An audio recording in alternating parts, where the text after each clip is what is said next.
पंतप्रधान नरेंद्र मोदी आज सोलापूरच्या दौऱ्यावर मोदींच्या हस्ते विविध विकास कामांचं लोकार्पण होणार।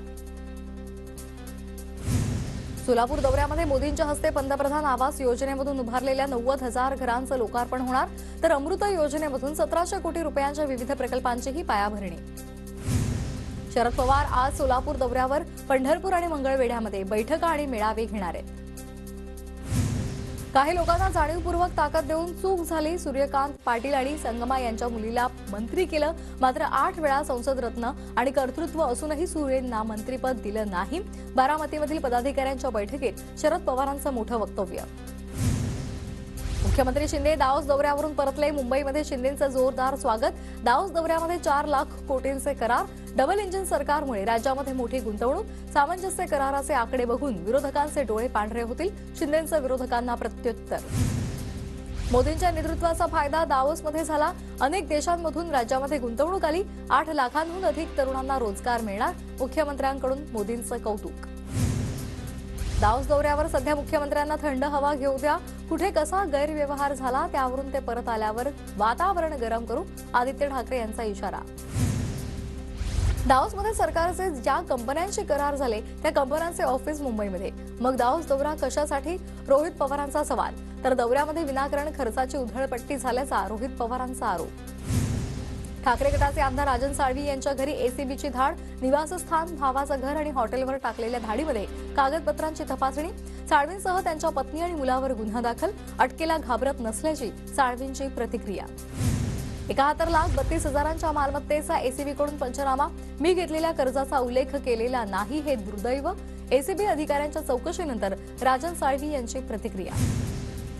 उद्धव ठाकरे यांच्याकडून राजन साळवी यांना 2दा फोन, राजन मी तुझ्या पाठीशी आहे, संपूर्ण महाराष्ट्र पण तुझ्या पाठीशी आहे। एसीबीच्या छापेमारीनंतर ठाकरेंकडून साळवींची विचारपूस।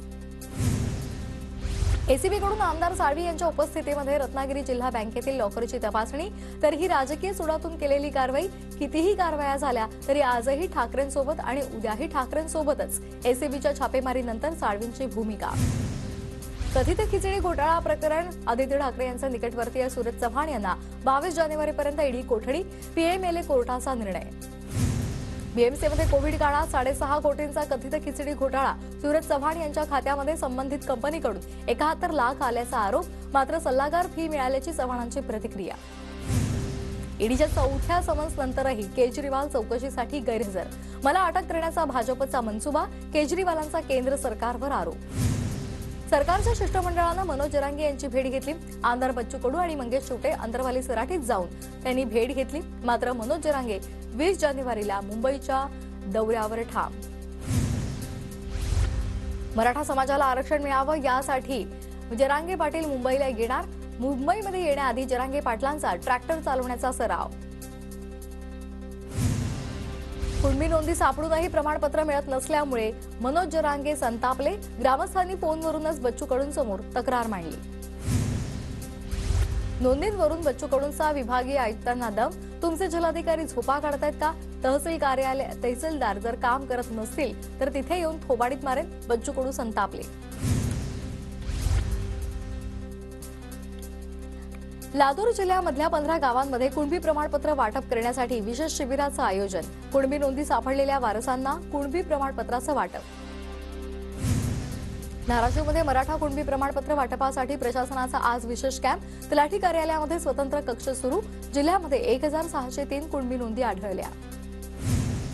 26 तारखेपासून सुरू होणाऱ्या आमच्या आंदोलनाला गाढव आणि डुकरं तयार आहेत, जबाबदारी सरकारची असेल, ओबीसी नेते प्रकाश शेंडगे यांचा सरकारला इशारा। रविकांत तुपकर पोलिसांच्या ताब्यात, शेतकरी प्रश्नासंदर्भात आज रेल्वे रोको आंदोलनाचा तुपकरांचा इशारा, आंदोलनाआधी पोलिसांनी तुपकरांना ताब्यात घेतलं। मलकापूरमध्ये रेल्वे रोको आंदोलन करण्यासाठी आलेल्या कार्यकर्त्यांना पोलिसांनी ताब्यात घेतलं, रविकांत तुपकर यांच्या इशाऱ्यानंतर कार्यकर्ते पोलिसांच्या ताब्यात। शरद पवारांचं वय विचारणाऱ्या अजित पवारांमध्ये मोदींचं वय विचारण्याची हिंमत आहे का, पटोलेंचा सवाल, मात्र मोदी 80चे झाले की त्यांनाही विचारू, अजित पवारांचं उत्तर।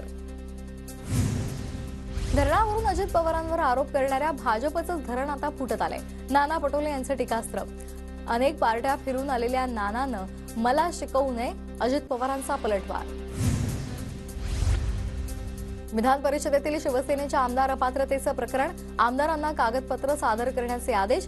26 ते 29 फेब्रुवारी विधानसभेचं अधिवेशन. आमच्या प्रवासानं तुम्हाला काय त्रास होतोय? कालच्या फडणवीस, बावनकुळे, अजित पवार आणि गिरीश महाजन यांच्या गाडीमधील एकत्रित प्रवासावरून अजित पवारांचं विरोधकांना प्रत्युत्तर. अजितदादांनी मुख्यमंत्री व्हावं, राष्ट्रवादी महिला काँग्रेसच्या कार्यक्रमात रुपाली चाकणकरांकडून इच्छा व्यक्त. उद्धव ठाकरे यांच्याकडील मशाल ही भाड्यानं घेतलेली, खऱ्या शिवसेनेचा वाद मिटला, आमचं चिन्ह आम्हाला परत द्या, समता पक्षाचे राष्ट्रीय अध्यक्ष उदय मंडल यांचा दावा. वंचित बहुजन आघाडीबाबत शरद पवार आणि उद्धव ठाकरे यांच्यासोबत चर्चा सुरू. 15 दिवसांमध्ये लोकसभा निवडणुकीच्या जागा वाटपाचा निर्णय होईल, नाना पटोले यांची माहिती. प्रकाश आंबेडकरांना इंडिया आघाडीमध्ये यायचं असेल तर त्यांनी मल्लिकार्जुन खरगेंना भेटावं किंवा पत्र लिहावं. प्रकाश आंबेडकर यांच्या इंडिया आघाडीमधील सहभागाच्या चर्चांवर पृथ्वीराज चव्हाण यांची प्रतिक्रिया. फेब्रुवारीपासून शरद पवार लोकसभेच्या मैदानामध्ये बूथ प्लॅनिंग आणि प्रचाराची रणनीती आखणार. मतदारसंघामध्ये ताकद वाढवण्यासाठी पवारांचे मेळावे. 2024च्या लोकसभा निवडणुकीमध्ये भारतामध्ये एनडीए 400 पासून अधिक जागा जिंकेल, मंत्री तानाजी सावंत यांची प्रतिक्रिया. तर महाराष्ट्रामध्ये 45 नव्हे तर 48 पैकी 48 जागा जिंकण्याचाही विश्वास व्यक्त. मोठी ऑफर आली तरी हुरळून जाणार नाही, केंद्रीय मंत्र्यांना भेटून काम करून घ्या, मध्यस्थांकडून निरोप. राजू शेट्टी यांचा मोठा गौप्यस्फोट. मुंबई सत्र न्यायालयामध्ये कथित पत्राचाळ घोटाळ्याची सुनावणी होणार. 16 फेब्रुवारीला संजय राऊत यांच्यावर आरोप निश्चित होणार. राणा दाम्पत्यांना मुंबई उच्च न्यायालयाचा मोठा दिलासा. मातोश्री बाहेरच्या हनुमान चालीसा पठण प्रकरणी मुंबई सत्र न्यायालयानं दिलेल्या कारवाईच्या आदेशाला हायकोर्टाकडून तुर्तास स्थगिती. 21 फेब्रुवारीला पुढील सुनावणी. शिवरायांना राज्याभिषेक नाकारला गेला तेव्हा शंकराचार्य कुठे होते? शंकराचार्य यांच्या भूमिकेवर मनसेचे नेते प्रकाश महाजन यांचा सवाल. महाराष्ट्राच्या सरकारी अधिकाऱ्यांनी कर्नाटकमध्ये प्रवेश करू नये. कर्नाटकचे मुख्यमंत्री सिद्धरामय्या यांचा इशारा. महात्मा फुले जन आरोग्य योजनेचा लाभ देण्यावरून नव्या वादाची शक्यता. आपल्या सीमा पाहून राज्य सरकारनं सुविधा पोहोचाव्यात. कर्नाटकच्या मुख्यमंत्र्यांचं वक्तव्य चुकीचे नाही. अशोक चव्हाण यांच्याकडून सिद्धरामय्या यांच्या वक्तव्याचं समर्थन. श्रीमंत शेतकऱ्यांना प्राप्तिकराच्या कक्षेमध्ये आणण्याच्या हालचाली सुरू. रिझर्व्ह बँकेच्या पतधोरण समितीमध्ये चर्चा होणार. आर्थिक विकास साधण्यासाठी कर आकारण्याच्या हालचाली. पालघर जिल्ह्यातील वाढवण बंदराबाबत जनजागृती सुनावणी. या जनसुनावणीसाठी 10 जिल्ह्यातील 2500 पोलीस तैनात. जनसुनावणीसाठी 25,000 नागरिक येण्याची शक्यता. पालघरच्या ठाकरे गटाच्या जिल्हा प्रमुखावर गुन्हा दाखल. वाढवण बंदराच्या जनसुनावणीच्या विरोधात भूमिका घेतल्यामुळे राजेंद्र पाटील यांच्यावर गुन्हा दाखल. नंदुरबार जिल्ह्यामधून 2000 मराठा बांधव जरांगे पाटलांच्या आंदोलनात सहभागी होणार. नंदुरबार सकल मराठा समाजाचा निर्णय.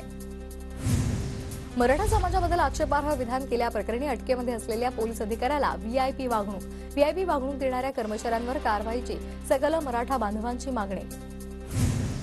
नंदुरबार शहरामधून रोजगारासाठी पालकांसोबत विद्यार्थ्यांचं स्थलांतर. उद्योग नसल्यामुळे विद्यार्थ्यांच्या शिक्षणावर परिणाम. प्रभावी उपाययोजनांची गरज. धुळ्याच्या धुंदूर कापडणे परिसरातील शेतकऱ्यांचं वीज केंद्रावर आंदोलन. वीज वितरण कंपनीच्या भोंगळ कारभाराविरोधात शेतकरी आक्रमक. जळगावच्या महावितरण कार्यालयासमोर महावितरण कर्मचाऱ्यांचं बेमुदत उपोषण. आमदार सुरेश भोळे यांची वीज कर्मचाऱ्यांच्या मागणीसंदर्भात अधिकाऱ्यांशी फोनवरून चर्चा. हिंगोलीमध्ये रबी पिकांचं वन्य प्राण्यांकडून नुकसान भरपाई द्यावी, शेतकऱ्यांची मागणी. हरभरा आणि गव्हाचं नुकसान. धुळे जिल्ह्यातील चिचगाव इथं शिवारामध्ये तरुण शेतकऱ्याचा केळी टरबुजावर आंतरपिकाचा प्रयोग. शेतकरी सागर मोरे यांनी केळीच्या बागेमध्ये टरबुजाचं आंतरपीक घेतल्यामुळे आर्थिक फायदा.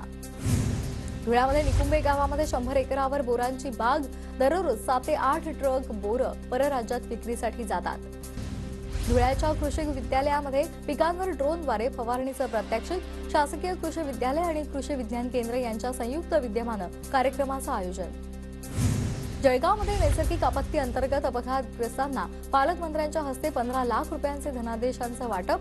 तर पशुहानी झालेल्या 6 व्यक्तींना शासकीय अर्थसहाय्य.